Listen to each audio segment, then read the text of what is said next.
이 시간에는 옆에 앉으신 분 좌우로 우리 인사하고 축복의 시간을 갖습니다. 사랑합니다. 축복합니다.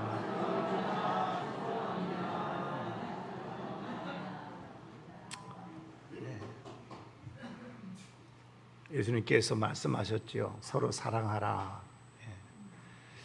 우리는 사랑하고 축복하는 자입니다. 믿으시면 아멘 합시다. 지난 주간에 올해 계획했던 우리 선교지 방문을 마쳤습니다. 태국에 가서 특별히 우리 선교팀들이 아주 깊은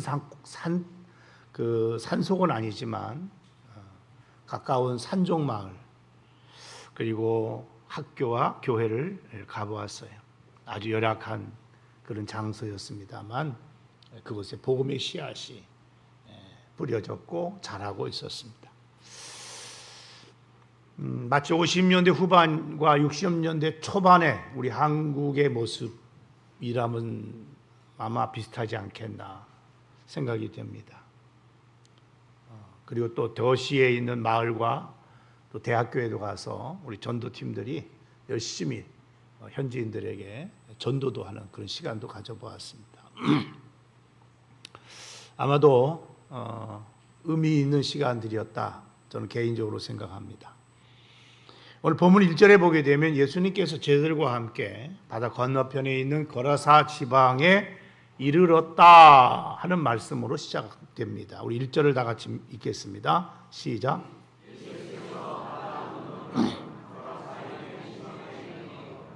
이 거라사 지방에 이르기 전에 저녁에 배를 타고 바다를 건너서 거라사 지방에 오게 되지요.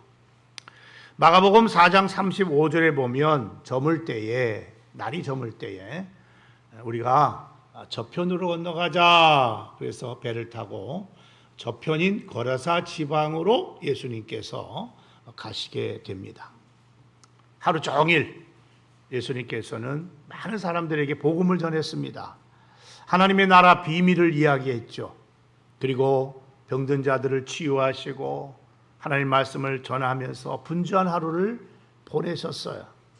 그리고 나서 저녁 때에 배를 타고 거라사 지방으로 가시게 된 거죠.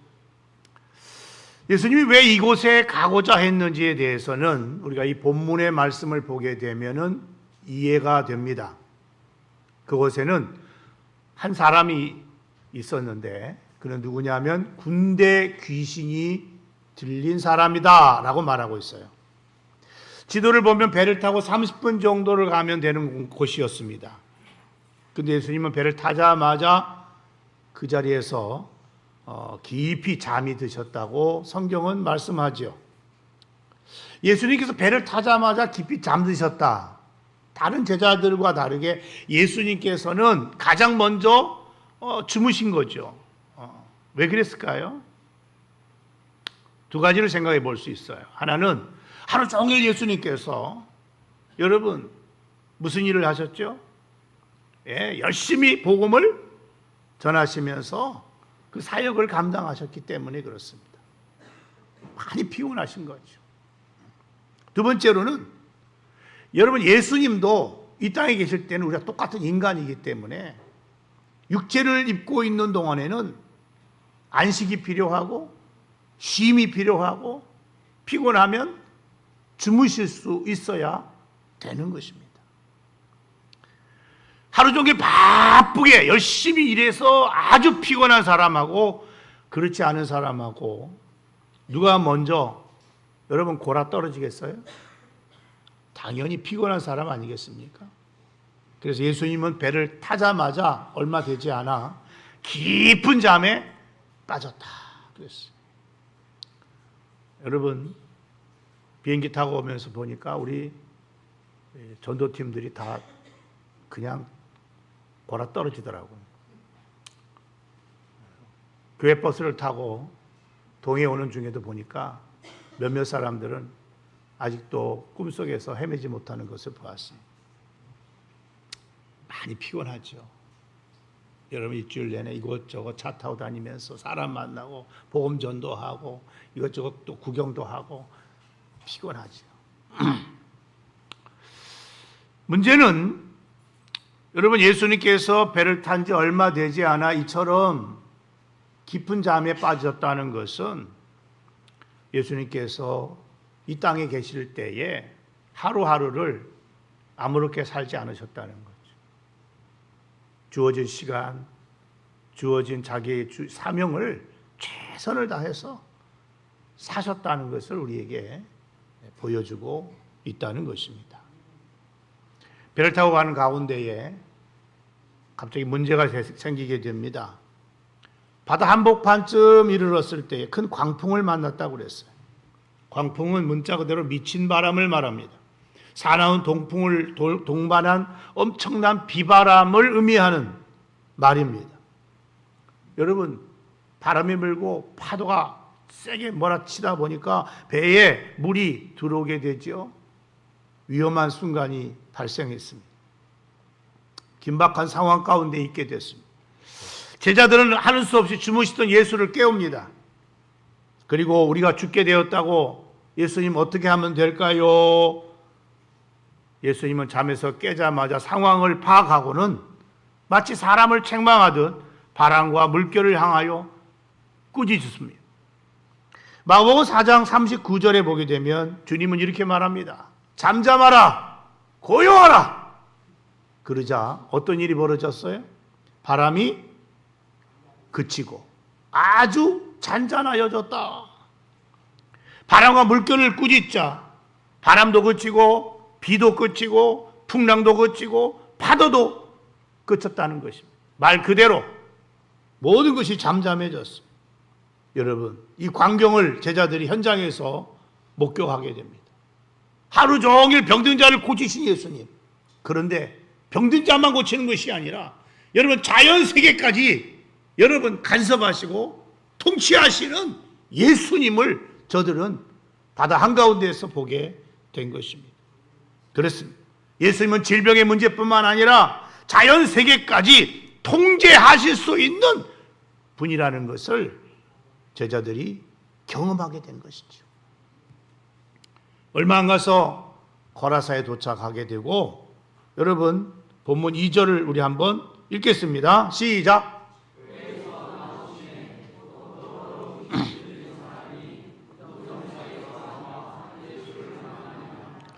거라사에 도착해서 배에서 내리게 될 때에 그곳에서 한 사람을 만나게 되죠. 예수의 이름을 맞이한 사람이 있었어요. 그 사람은 누군가 살펴보니까 당시 악한 영에 사로잡혀서 고통당하고 있던 귀신 들린 사람이라고 성경은 말씀하지 않아요. 여러분, 이 사람은 당시 귀신 들려가지고 하나님과의 영적인 면에서나 사람들과의 사회적인 면에서나 자신과의 인격적인 면에서 완전히 파괴된 삶을 살아가고 있었던 사람이었습니다. 귀신 들린 사람이라는 이 말이 헬라어에 보면 아네르, 에콘, 다이모니아라는 말로 되어져 있어요. 이걸 직역하면은 귀신들을 소유하고 있는 한 남자다, 그런 말입니다. 그러니까 이 사람은 당시에 귀신에게 사로잡혀서 비참한 인생을 살아가고 있던 사람이었습니다. 예수님은 바로 그 사람을 만나기 위해서 그곳에 오신 것입니다. 선교사님과 함께 여러분 교회를 중심으로 그 지역에 전도를 나갔습니다. 그곳에서 한 할머니를 만났습니다. 그분은 어떤 사람인가? 선교사님이 말합니다. 이 할머니는 귀신 들린 사람이었습니다. 그래서 선교사, 전도사, 목사를 만나면 그냥 도망만 갔던 그런 할머니였습니다.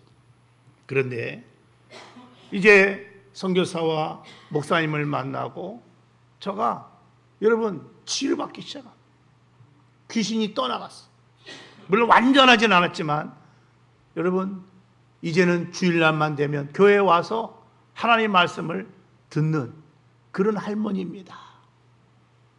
그래서 그 할머니를 위해서 함께 그 자리에서 기도해 줬어요. 손 먹고 손을 모으고 기도합시다. 그러자 이 할머니가 처음에는 잘 모르는 것 같아요. 다시 손을 모으고 같이 기도를 했어요. 제가 옆에서 그 영상을 찍었습니다. 태국 말로 우리 선교사님이 기도를 했어요. 영상을 찍으면서 그 할머니를 주시했어요. 한참 기도하다가 갑자기 눈을 살짝 뜨더라고요. 주변을 싹 살펴보다가 저와 눈이 마주쳤어요. 저를 보자마자 씩 웃으면서 다시 눈을 감고 또 기도를 하더라고요. 그 모습이 얼마나 이쁜지, 얼마나 아름다운지. 그에게 필요한 물품들을 주면서 이번 주일날 꼭 교회 나오세요. 그러자 알았다고 하는 그런 모습을 보고 그 자리를 떠났습니다. 오늘 본문에도 보게 되면 귀신에 사로잡힌 이 사람, 주님은 그 사람의 형편과 사정을 잘 알고 계셨습니다.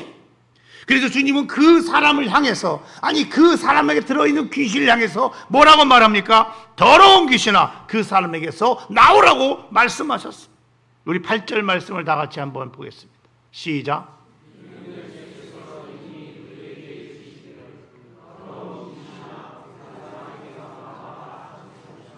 주의 말씀이 선포되자 귀신이 그 사람에게서 떠나게 되고 그 사람은 정신이 온전하여졌다라고 성경은 말씀하고 있습니다. 말씀 한마디로 귀신에게 명령하자. 여러분, 그 귀신은 그 주의 말씀에 순종해서 그 사람 몸에서 떠나갔다는 것입니다. 그렇습니다. 우리 예수님은 어떤 분입니까? 말씀 한마디로 영의 세계까지도 통치하시고 다스리시는 분이심을 여러분 믿으시기 바랍니다. 예수님이 이 땅에 오신 목적이 뭐죠? 그것은 사탄에게, 귀신에게 얽매여 살아가고 있는 인생들을 구원하기 위해서임을 믿으시기 바랍니다. 귀신의 지배에서 벗어나 하나님이 주신 자유를 얻어서 하나님 나라 백성이 되게 하기 위하여 예수님은 이 땅에 오신 것이죠. 누가복음 11장 20절에 보면 이런 말씀이 있습니다. 내가 만일 하나님의 손을 힘입어 귀신을 쫓아낸다면 하나님의 나라가 이미 너희에게 임하였느니라. 귀신이 쫓겨나면 그곳에 하나님의 나라가 임했다는 것입니다. 더 이상 귀신의 지배를 받지 아니하고 이제는 하나님의 통치와 하나님의 지배를 받는 하나님의 나라가 그곳에 임하게 된다는 것입니다. 믿습니까? 그렇다면 예수님이 행하신 것처럼 우리도 마귀를 대적해야 할 줄로 믿습니다. 귀신들을 쫓아내서 그곳에 하나님의 나라가 세워지고 하나님의 나라가 확장되도록 해야 할 것입니다. 이것을 위해서 예수님은 제자들을 부르셨고, 여러분 마태복음 10장 1절에 보면 12제자를 부르사 더러운 귀신을 쫓아내며 모든 병과 모든 약한 것을 고치는 권능을 주셨다고 말씀하셨어요. 저와 여러분을 부르신 이유도 똑같아요. 우리에게 권능을 주셔서 귀신을 쫓아내고 여러분 병든 자를 고치도록 우리 주님께서는 하신 것입니다. 믿으시면 아멘 합시다. 우리 이걸 믿지 못하기 때문에 귀신 앞에서 덜덜덜덜 떠는 것이고, 여러분 병든 자를 위해서 기도하지 못하고 있는 거 아닙니까? 능력이 안 나타난단 말이에요. 왜? 믿음 없이 행하니까. 믿음 없는 행동을 하니까. 하나님의 모든 일은 믿음을 통해서 나타나는 것이기 때문에 여러분 주의 말씀을 믿고 행하면 그대로 될 줄 믿으시기 바랍니다. 주님은 우리에게 주신 능력을 여러분 말씀하시면서 이걸 사용하라고 말합니다. 아무리 좋은 것을 가지고 있으면 뭐합니까? 사용하지 않으면 아무 의미가 없는 거예요. 여러분 하나님 주신 능력, 그 능력이 내게 있음을 믿고 사용할 수 있기를 주의 이름으로 축원합니다. 축원합니다. 우리는 믿음을 가지고 귀신 들린 사람을 향해서, 그 귀신을 향해서 명령할 수 있어야 돼요. 나사렛 예수 이름으로 명하노니 그 사람의 몸에서 떠나가라. 그러면요 놀라운 일이 벌어집니다. 신기한 역사가 나타납니다. 기적이 일어납니다. 믿습니까? 믿습니까? 우리 옆에 사람에게 인사합시다. 우리도 한번 해봅시다. 할렐루야. 우리는 본문에 보게 되면 귀신 들린 자가 정신이 온전해진 것을 보고 사람들이 어떻게 행동했는가를 찾아보게 되는데, 첫째로 그 일을 행하신 예수님을 보고 두려워했다고 그랬어요. 우리 15절을 다 같이 한번 읽겠습니다. 시작.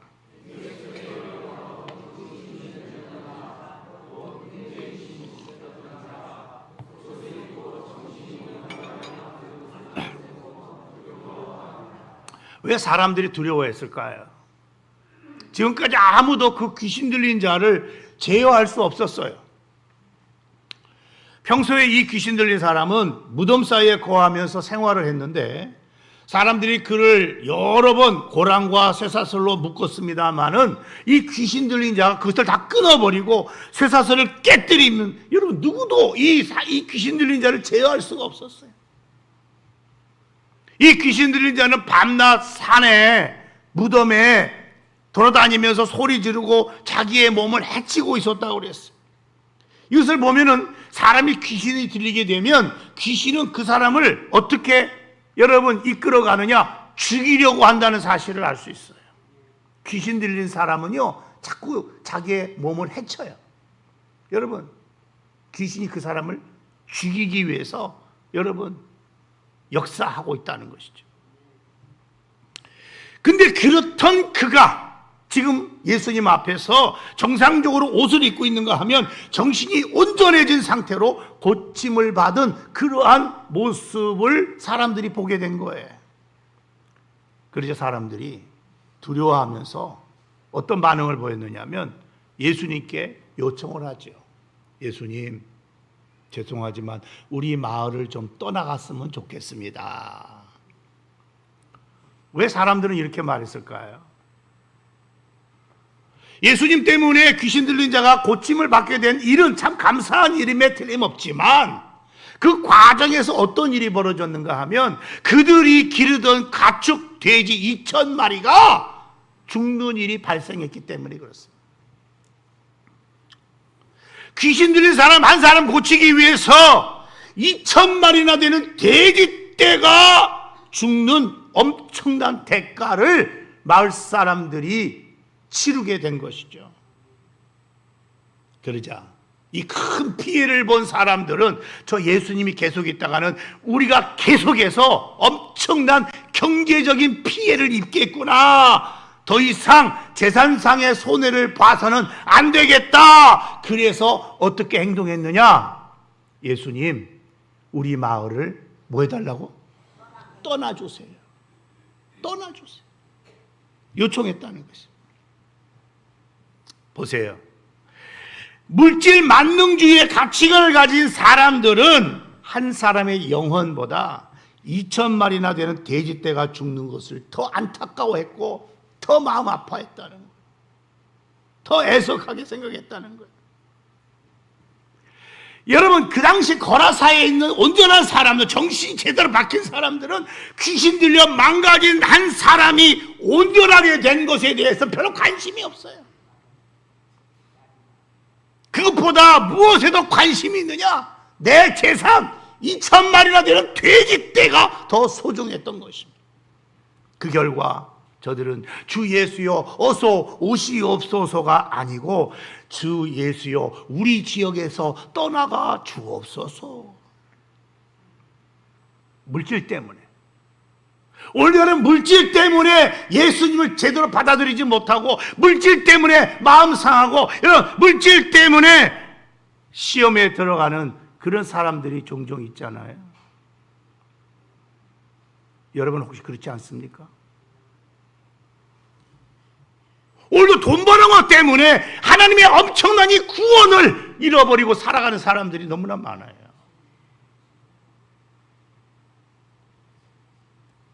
돈 버는 일에 정신 팔려가지고 그 돈이 뭐길래 여러분 그날 밤에, 아니 하나님이 오늘 밤에 내 영혼을 거둬간다면 그 모은 재산이 다 누구 것이 되겠어요?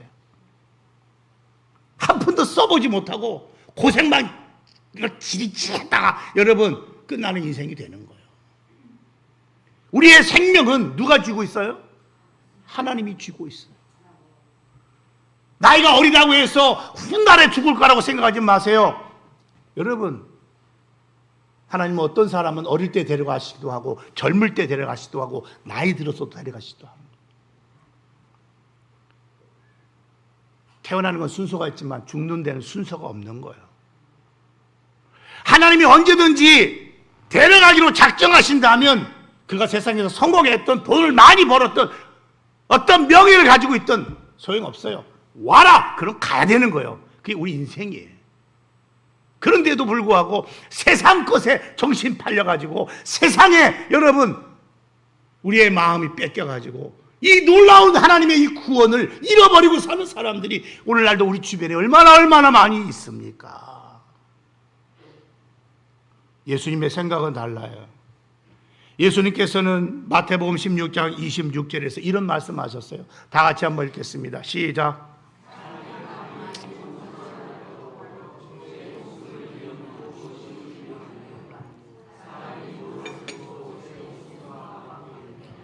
여기서 우리는 무엇을 깨닫게 됩니까? 2,000마리의 돼지보다도 아니 5천하보다도 한 사람의 영혼, 그 목숨이 더 뭐하다? 귀하다는 주님의 말씀을 우리는 찾아보게 되는 거예요. 믿습니까? 믿습니까?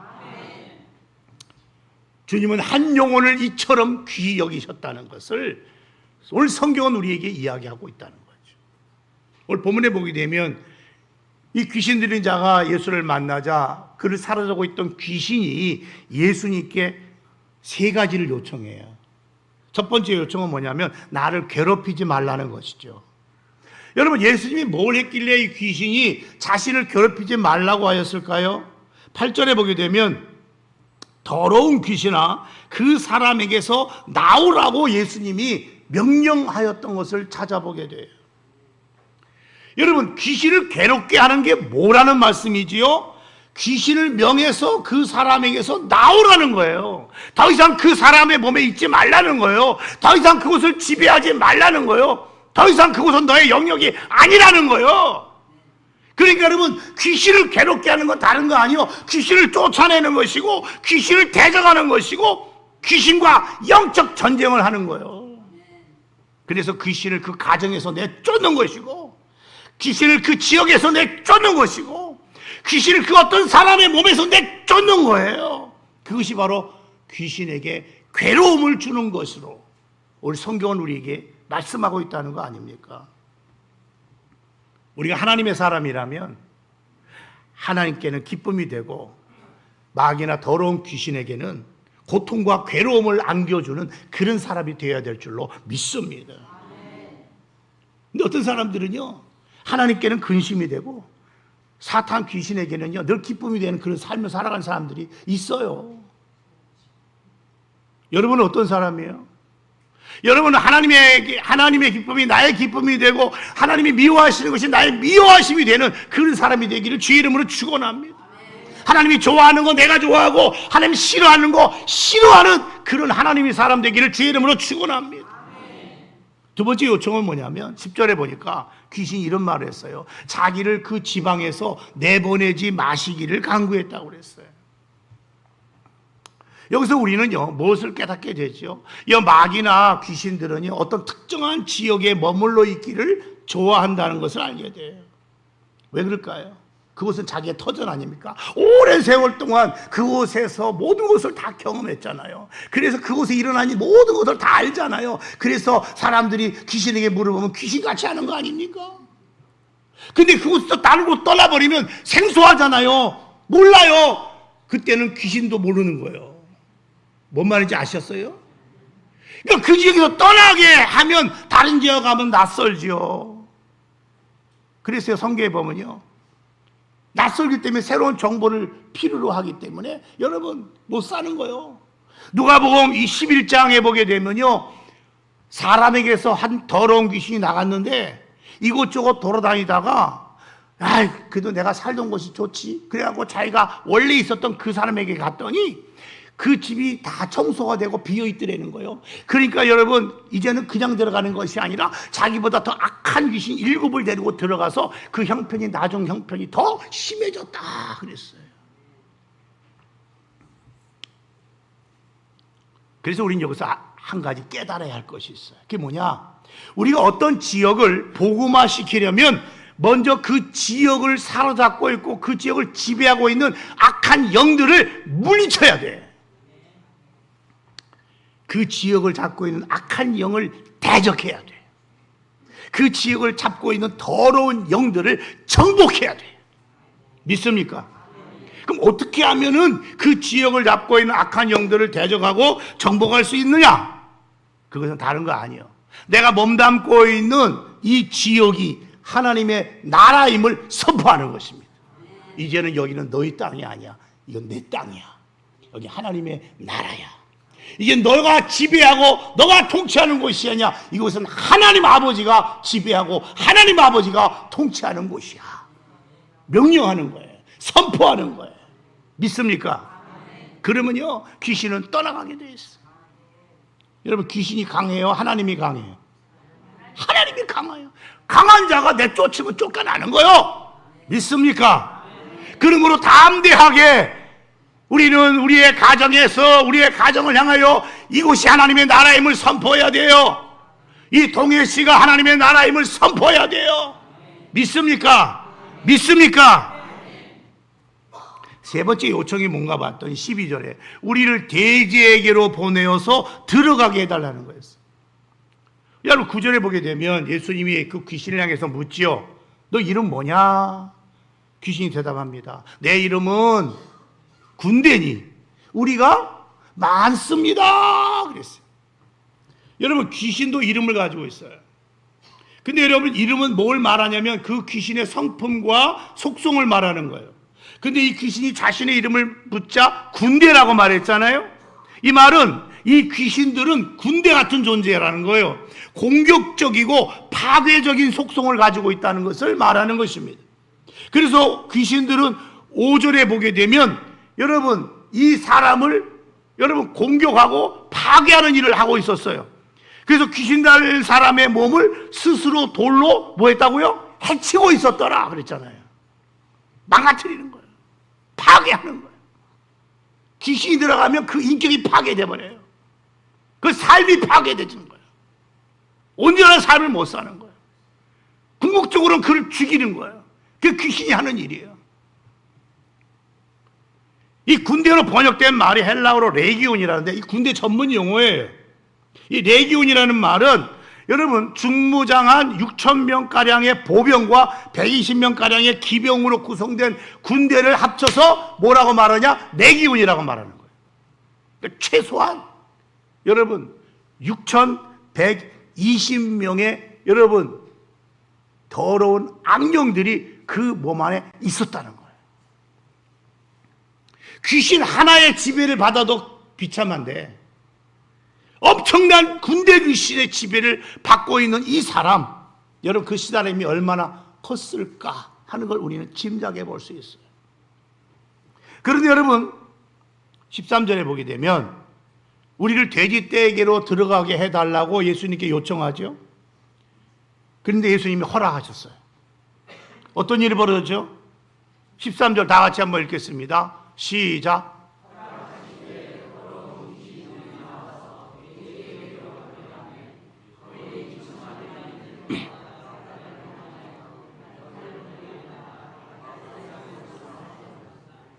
귀신들이 돼지떼에 들어가자마자 어떤 일을 했냐면 돼지들을 몰고 바다에 들어가서 다 돼지를 죽여버렸다는 거예요. 여러분 신비하지 않아요? 어떻게 한 사람의 몸에서 나온 그 귀신들이 여러분 돼지 2,000마리를 바다에 몰사시킬 수 있을까? 의학적으로도 과학적으로도 여러분 이건 참 설명하기 어려운, 설명할 수 없는 그런 일을 여러분 당시에 목격하게 된 거예요. 이게 바로 영적 세계의 일이에요. 여러분 영적인 세계는 신비한 세계예요. 영적인 것은 영적인 것으로만 이해할 수 있는 것이지 여러분 이성적으로나 여러분 과학적으로 설명할 수가 없는 거예요. 우리가 신령한 세계를 알려면 여러분 신령한 세계 안으로 들어가야 돼요. 믿습니까? 믿습니까?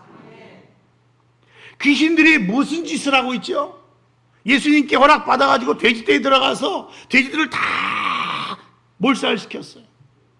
이것은 어떤 일이에요? 돼지떼 주인으로 하여금 경제적인 엄청난 피해를 받도록 만들었어요. 그래서 마을 사람들로 하여금 예수님을 믿지도 못하게 만들고 받아들이지도 못하게 만들고 거기에 머물지도 못하도록 방해 공작을 하였던 거예요. 더러운 귀신 들려 구원 소망이 없던 이 귀신 들린 사람은 예수의 능력으로 구원을 받게 되었는데, 오히려 정상적인 거라사인의 이 사람들은 예수의 능력은 보았지만 예수님이 주고자 했던 가장 큰 축복인 구원은 배척해버리고 말았어요. 너무 아이러니하지 않습니까? 우린 여기서 영혼의 구원을 가로막는 마귀의 전략이 얼마나 치밀하고 놀라운가를 발견하게 되죠. 여러분, 예수님이 왜 귀신의 요청을 들어줬지요? 귀신의 계략을 예수님이 몰랐기 때문일까요? 저는 아셨으리라고 합니다. 그럼에도 불구하고 귀신들이 돼지떼에 들어가도록 허락하신 것은, 여러분, 사실 성경이 얘기하고 있지 않기 때문에 정확한 이유를 우리가 알 수는 없지만, 저는 이 말씀을 묵상하다가 이런 생각을 해봤어요. 아니, 귀신의 요청도 들어주셨던 주님이라면 하나님의 진노 아래에 있고 저 저주받은 저 귀신들의 그 이상한 기도에도 우리 주님께서 응답하셔서 들어주셨다면, 하나님의 자녀인 저와 여러분의 기도 하나님이 들어주실까요? 안 들어주실까요? 잘 모르겠어요? 하나님이 귀신을 더 사랑합니까? 여러분을 더 사랑합니까? 예? 귀신은 예수님께 이상한 기도를 드렸고 요청을 했고 허락을 받았는데, 우리는요 귀신보다 못해요. 기도도 안 하고 요청도 안 하고 응답도 못 받고.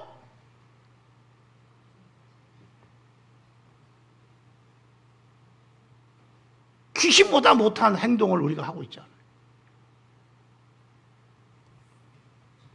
하나님의 자녀라고 하는 저와 여러분이 기도하면 우리 하나님께서 들어주실까요? 안 들어주실까요? 잘 모르겠어요? 확신이 없어. 여러분, 하나님 아버지가 우리의 기도를 듣지 않고 우리의 기도를 들어주지 않는다면 누구의 기도를 들어주시겠어? 예수님이 이런 말씀하셨죠. 우리 마태복음 7장 11절을 다 같이 한번 읽겠습니다. 시작.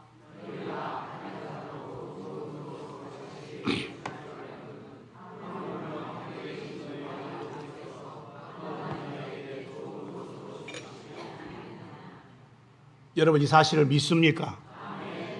믿으시기 바랍니다.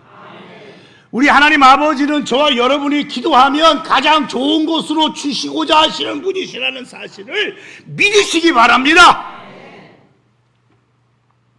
우리는요, 이 귀신 들린 사람의 예수를 만난 이후 구원받은 사건을 통해서 사람들과 예수님이 무엇에 더 가치를 두고 사는가, 그 가치관에 대한 이야기를 생각해 볼 필요성이 있어요.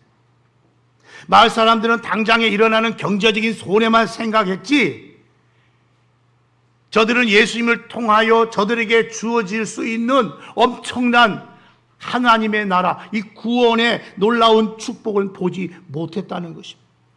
안타까운 일이 아닐 수 없어요. 이것이 오늘날 세상 사람들의 모습 아닙니까? 그러자 그들은 결국 어떤 일을 행하죠? 예수님에게 떠나라고 말합니다. 우리를 떠나주세요. 반면에 여러분, 귀신 들린 사람은 어떻게 말하죠? 나는 누구와 함께 하기를 원한다고요? 예수님과 함께 하기를 원합니다. 그러자 주님께서는 이 귀신 들렸다가 온전해진 사람의 그 요청을 허락하지 않아요. 우리 19절을 다 같이 한번 읽겠습니다. 시작.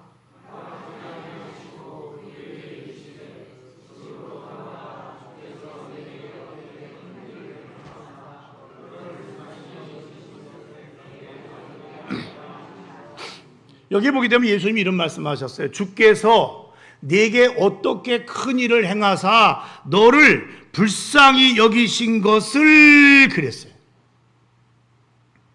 우리 이 말씀을 통해서 귀신 들린 사람을 구원한 이유가 무언가를 알 수 있어요.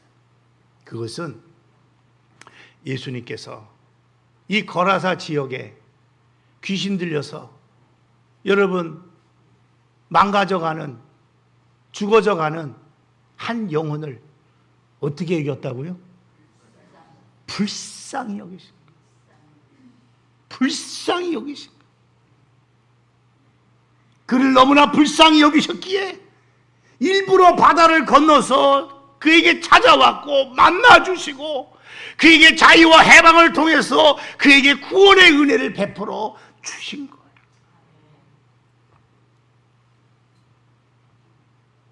하나님께서 저와 여러분을 구원한 이유도 똑같아요. 여러분이 이 땅에서 무슨 큰 일을 행하고 능력이 많고 멋있어서 잘생겨서 공로가 많아서 우리를 구원해 주신 게 아니에요. 우리가 죄인 되었을 때, 우리가 하나님과 원수 되었을 때 하나님이 우리를 찾아오시고 우리를 불쌍히 여겨주셨어. 우리에게 구원의 복음을 내밀어 주시고 여러분 구원의 복음을 받아들여서 저의 여러분이 구원받게 된 거예요. 믿습니까? 본래 인간은 하나님의 형상으로 지음받은 존귀한 존재 아니었어요? 그러다가 여러분 범죄하고 여러분 사탄에게 매여서 죄 가운데 살다가 지옥에 갈 수밖에 없는 불쌍한 죄인들이 되고 말았잖아요. 그런 저를, 그런 여러분을 주님께서 불쌍히 여겨주시고 우리에게 구원의 은혜를 베풀어 주신 것, 이게 바로 하나님의 사랑임을 믿으시기 바랍니다. 이게 바로 하나님의 은혜임을 믿으시기 바랍니다. 여러분, 우리 눈에 가치 있게 보이지 않는 영혼이라 할지라도 여러분 버려진 그 영혼들, 아니 심지어 사람들에게 고통을 주고 해를 끼치는 그런 사람들, 그 영혼조차도 우리 주님은 귀하게 여기시고 불쌍하게 여기신다는 거예요. 왜 그런지 아세요? 하나님 모든 인생, 모든 영혼에 여러분 부모가 되시기 때문에 그렇습니다. 그래서 불쌍히 여기는 거예요. 에스겔 18장 4절에 보게 되면 모든 영혼이 다 내게 속했다고 말씀합니다. 그리고 23절에 보면 주님은 이렇게 말합니다. 내가 어찌 악인이 죽는 것을 조금인들 기뻐하랴. 그가 돌이켜 그 길에서 떠나 사는 것을 어찌 기뻐하지 아니하겠느냐. 우리 하나님은 여러분 악인일지라도 회개하고 하나님께 돌아와서 여러분 사는 것, 구원받는 것을 뭐 하신다? 기뻐하신다. 그렇게 말씀하고 있는 거예요. 한 영혼을 소중히 여기시는 주의 마음은 돼지떼 2,000마리에게서도 나타나고 있음을 보게 됩니다. 예수님은 돼지떼에 들어가겠다고 하는 이 귀신의 강구를 허락하셨어요. 왜 그랬을까요? 다른 건 몰라도 저는 이런 생각을 해봤어요.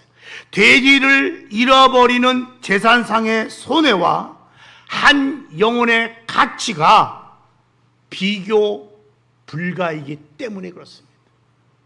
비교가 안 되는 거예요. 아무것도 아닌 거예요. 한 영혼의 귀중함, 그 가치는 돼지 2,000마리 상대가 안 된다는 거예요. 주님은 한 영혼이 온 천하 만물보다, 아니 2,000마리의 돼지떼보다 더 귀하다고 여기시는 분이시라는 말씀이에요. 그 한 영혼을 구원하기 위해서 예수님이 이 땅에 인간으로 오셨고 십자가를 지시고 그리고 수많은 영혼을 살리기 위해서 모든 피를 아낌없이 흘리셨어요. 왜? 잃어버린 영혼을 구원하기 위해서였습니다. 그만큼 하나님에게는, 예수님에게는 우리의 한 영혼이 뭐하다? 소중하기 있다는 거예요. 소중하다. 하나님에게는 그 어떤 영혼도 소중하지 않은 여인은 없어요. 여러분, 하나님은 이 땅의 모든 사람, 아니 그 누구도 무가치한 인생은 없다고 생각하고 있다는 것입니다. 비록 그가 악인일지라도 그가 회개하고 구원받는 것을 기뻐하시는 분이 우리 하나님 아버지시라는 거예요. 말씀을 맺습니다. 여러분은 자신을 어떻게 평가하고 계십니까? 여러분은 주님이 여러분을 바라보는 마음으로 우리 자신을 대하고 계십니까? 혹시 여러분 가운데 내가 지금 월급을 얼마를 받는다, 자신의 임금 또는 자신의 학력으로 자신을 평가하시는 분은 안 계십니까? 물론 타인이 나를 어떻게 생각하는 거 중요해요. 왜? 이 세상에서는 그것이 중요한 거 사실 맞습니다. 근데 그것보다 더 중요한 게 있어요. 그것은 내가 나 자신을 어떻게 생각하느냐 하는 거예요. 남이 나를 어떻게 생각하는 것보다 더 중요한 것은 내가 나를 어떻게 생각하느냐 하는 거예요. 근데 이런 것들보다 더 중요한 게 있어요. 그것은 다른 것이 아니에요. 하나님이 나를 어떻게 보시느냐 그 말이에요. 아무리 타인이나 나 자신이 나를 아무리 높은 점수를 주어도 하나님이 나를 그렇게 보아주지 않는다면 아무 소용이 없다는 사실을 알아야 돼요. 하나님께서 나를 어떻게 보시느냐, 이게 가장 중요한 거예요. 여러분, 하나님이 여러분을 어떻게 보시고 계시다고 생각하십니까? 하나님이 보시는 여러분의 모습은 어떻습니까? 하나님의 시선을 가지고 여러분 자신을 한번 볼 수 있기를 바랍니다. 저는 분명히 믿습니다. 하나님이 우리를 보실 때에 우리는 어떤 존재냐? 불쌍한 존재예요. 구원받아야 할 존재예요. 구원받아 하나님의 자녀 되기를 기뻐하시는 그런 존재라는 것입니다. 믿습니까? 믿습니까? 그래서 하나님은 자기 아들의 목숨까지도 처절히 버리면서까지 우리를 구원하신 것입니다. 왜? 우리는 하나님의 것이기 때문에 그렇습니다. 우리는 이 땅에 무가치한 인생이 아니라고 하나님께서 우리를 향하여 말씀하고 계시고 있다는 것입니다. 그만큼 가치 있는 존재요. 하나님께 소중한 존재요. 우리는 구원받아야만 하는 존재이기 때문에 그렇습니다. 아니, 우리만 그런 것이 아닙니다. 여러분, 이 땅의 모든 사람, 그 누구도 무가치한 인생이 하나님께는 한 사람도 없다는 사실을 성경이 우리에게 말씀하고 있습니다. 그래서 예수님께서는 저 배를 타고 30분이나 가야 되는, 때로는 풍랑을 만나는 상황 속에서도 끝까지 가야 되는 예수님의 모습, 그리고 그를 만나자 그를 불쌍히 여기시고 구원시켰던 주님의 그 모습이 오늘 저와 여러분에게도 있어야 되는 것입니다. 여러분, 동해 지역에도 아직 여러분 세상적인 사람들이 너무나 많습니다. 구원받지 못한 사람들이 너무나 많습니다. 오늘 귀신 들린 이 사람처럼 여러분 구원받아야 할 불쌍한 영혼들이 너무나 많이 있지 않습니까?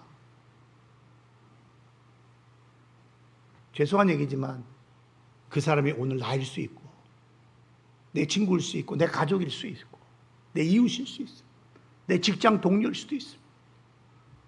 주님이 그를 불쌍히 여기신 것처럼 우리도 그를 불쌍히 여겨야 됩니다. 그래서 그를 위해 기도해야 됩니다. 그 영혼을 위해서 기도해야 됩니다. 그를 구원시켜야 됩니다. 그 사람을 사로잡고 있는 악한 영을 그 사람에서 떠나게 만들어야 되고, 이제는 그 안에 하나님의 통치가 있고 하나님의 나라가 임하고 하나님의 구원받을 자녀가 되도록 우리도 최선을 다해야만 하는 것입니다. 그래서 우리는 기도해야 됩니다. 그리고 하나님의 사랑을 가지고 다가가야 되는 것입니다. 사랑하는 성도 여러분, 이제 말씀을 맺습니다.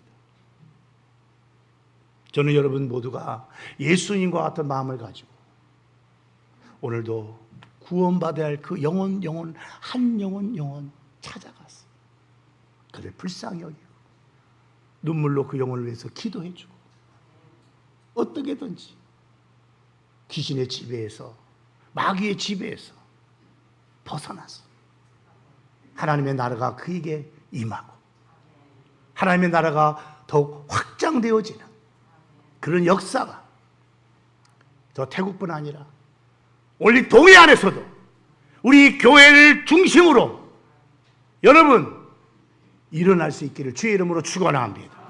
축원합니다. 축원합니다. 우리 한번